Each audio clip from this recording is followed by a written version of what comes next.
Nobody warned me. Not one person sat me down and said, Maria, stop. What you're doing is hurting you. Not my doctor, not my children. Nobody. I am Maria. I am 83 years old. I live in a small house in Pine Brook, Ohio, with a cat named Biscuit and more pill bottles on my kitchen counter than I ever imagined I would have. And I almost destroyed my health doing everything right. Everything the doctors said, everything the pamphlet said, everything my daughter Carol printed off the computer and left on my table with little notes that said, Mom, read this. I read it. I followed it. And I got sicker. If you are over 70, please pull up a chair. This is the conversation I wish someone had with me 10 years ago, before the damage was done, before I stopped asking questions because I thought the people in white coats always knew better. They don't always know better. And by the end of this, you will understand why. Holla Grimble, Fala. Let me start with a Tuesday morning, February, cold enough that I could see my breath. I was walking around my block for the third time that morning because my doctor, a kind man named Dr. Pruce, told me to walk every day, 45 minutes. Good for the joints, he said, keeps everything moving. My left knee had been swollen for 3 months. My neighbor Trudy, she is 78, a retired nurse, very direct, stopped me at the mailboxes. She looked down at my leg. Then she looked up at me. She said, Maria, who told you to walk on that? I said, my doctor. She was quiet for a moment. Then she said, did he see it when it looked like that? He had not. I went inside and sat at my kitchen table, and my hands were shaking a little. Not from the cold, from the feeling you get when something you trusted suddenly feels unsteady under your feet. That morning changed everything because I started paying attention differently. I started asking questions I had never asked before. And what I found over the next 3 years surprised me more than I can say. Conduct thing number one, walking every day. I know. You've heard it 1,000 times. Walk more, 10,000 steps. Movement is medicine. My neighbor Bernard, Trudy's husband, 80 years old, a big quiet man who used to build wooden chairs in his garage, was told the same thing. Walk every day, Bernard. Get those steps, and Bernard had thin bones, osteoporosis. His doctor knew this, but nobody talked about where to walk. Nobody said not on concrete. Nobody said not without someone checking that hip. First, Bernard fell on a Wednesday morning on the path behind their house. He broke 2 ribs and his wrist. He was in the hospital for 4 days. Here is what I learned from my grandson, Danny. He studies physical therapy, and he is very patient with me when I call him with questions. He said, Grandma, walking is good, but walking every day on hard ground with bad joints and thin bones without someone watching how you walk, that is not the same thing. Movement is good. Blind movement is not. Ask your doctor, where should I walk? On what surface? For how long? Can someone watch how I move first? Don't just nod and go home and do it. Thing number 2, calcium pills. I took them for 11 years. Every morning, 600 milligrams with my orange juice. My doctor smiled when I told him. I felt like a good patient. My friend Lois, she is 77, a retired school teacher from just outside Dayton. She laughs very loudly, and I love her for it. She called me one evening last spring. She sounded upset. She said, Maria, these calcium pills, did you know they can go to your arteries instead of your bones?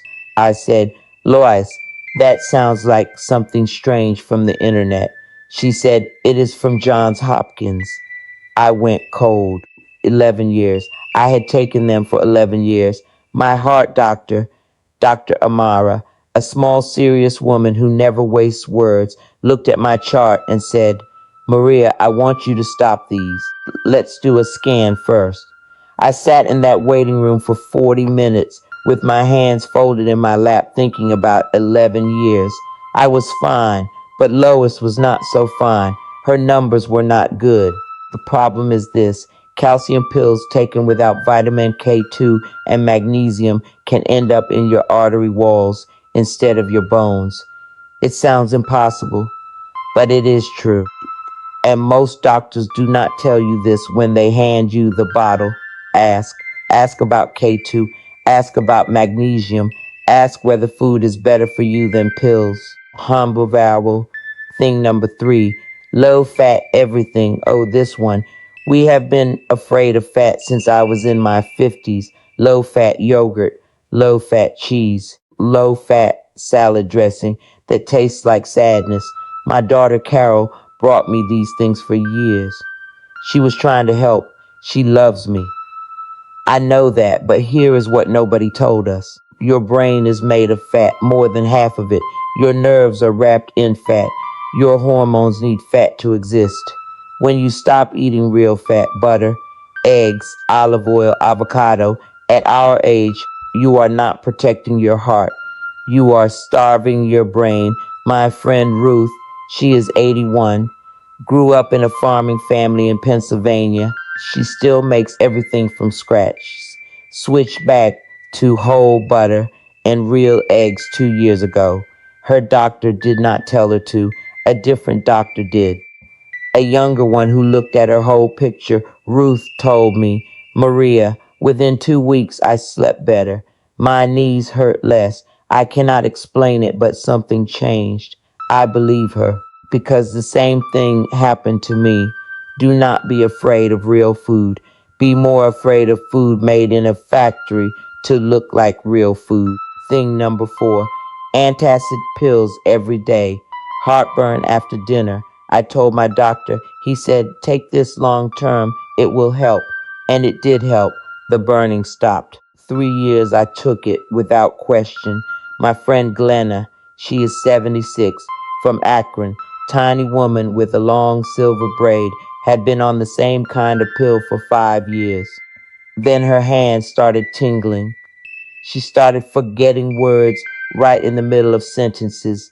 She sat across from me at my kitchen table, and her voice went very small. She said, Maria, I thought the dementia was starting. It was not dementia. It was a vitamin B12 deficiency caused by the heartburn pill.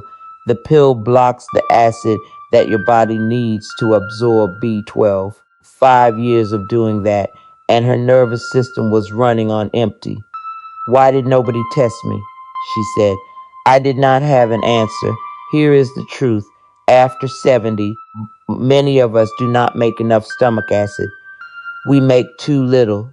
The symptoms feel the same as too much acid. The treatment is completely different, and long-term antacid pills taken when you do not need them can quietly rob your brain and your nerves.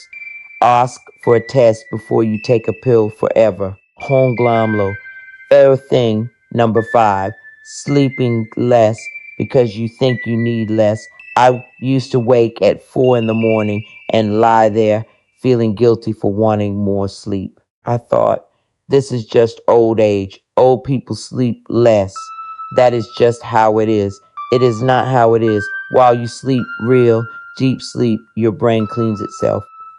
There is a system inside your head that washes out waste, the kind of waste that builds up into the plaques connected to Alzheimer's. It only works during deep sleep, not during a nap in the chair. Deep sleep. When you sleep 6 hours and think that is enough, your brain is not finishing its cleaning night after night, year after year. If you wake at 3 in the morning and cannot get back to sleep, do not just accept it. Tell someone. Ask why. Ask for help. Because that is not just tiredness. That is your brain missing its chance to take care of itself. And thing number 6, eating very little because you want to stay light. Toss for breakfast, a small salad, maybe some fruit. I thought I was being good. sensible, not greedy. What I was actually doing was losing muscle and not knowing it. After 70, your body loses muscle faster than it ever has before. And muscle is not just for looking strong. Muscle is what keeps you from falling. Muscle is what keeps your balance when you step off a curb. Muscle is what lets you get up off the floor if you go down. Dr. Amara looked at my numbers last year and said, Maria, your muscle mass worries me more than your weight right now. She said most of her patients over 75 eat 30 to 40% less protein than they need. Eggs, fish, chicken, beans, Greek yogurt, not a little on the side. The main part of every meal, eat, please eat. Light is not the same as healthy. Thing number 7. Watching television instead of seeing people. I know this sounds different from vitamins and exercise, but it is just as serious. My neighbor Harold, he is 80, a widower, a very proud man who does not like to ask for anything, told me last winter that he watches television from 11 in the morning until he goes to bed. What else is there? He said. His eyes were so tired when he said it. Being alone, real deep loneliness raises a stress chemical in your body called cortisol. When cortisol stays high, it damages the part of your brain that holds memories. The science on this is very clear. Loneliness is as dangerous to your health as smoking. It is not a mood. It is a medical problem. I started bringing Harold dinner on Tuesdays and Thursdays just so there was a reason to sit at a table with another person. Who can you call this week? Who can you sit with? It is not small. It is everything. Thing number 8. 1 aspirin every day to protect your heart. For years, doctors told us this. 1 aspirin every morning keeps the heart safe. I did it. My sister Margaret did it. Almost everyone I knew did it. Then the rules changed. In 2019, the big medical group said for people over 70 who have not already had a heart attack or stroke, a daily aspirin does more harm than good. The risk of bleeding in the stomach, in the brain, is higher than the benefit. Most people I know are still taking it. Their doctors have not told them to stop, and they have not asked, go ask, today, should I still be taking this aspirin? It is a simple question. It could matter more than you know. Thing number 9.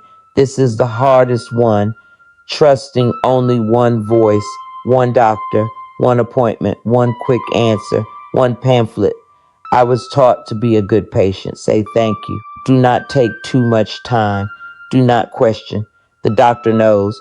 But I have learned slowly, sometimes painfully, that one doctor cannot know everything about a body as complicated as mine. I have 3 conditions, 5 medications, 83 years of history. A 10-minute appointment cannot hold all of that. You are the expert in your own body. You have lived in it longer than anyone else. When something feels wrong, that feeling is information. Do not throw it away to seem polite.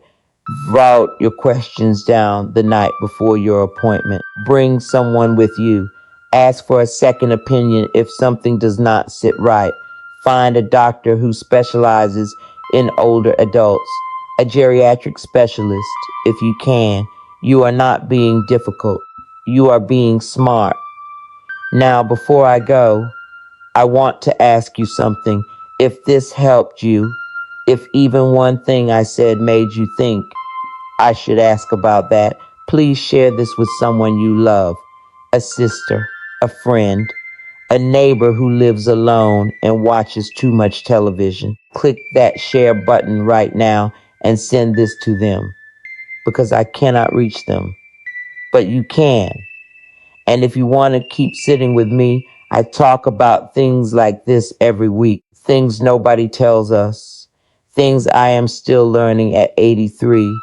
Press that subscribe button down below. It is the little red one. It will not bite you.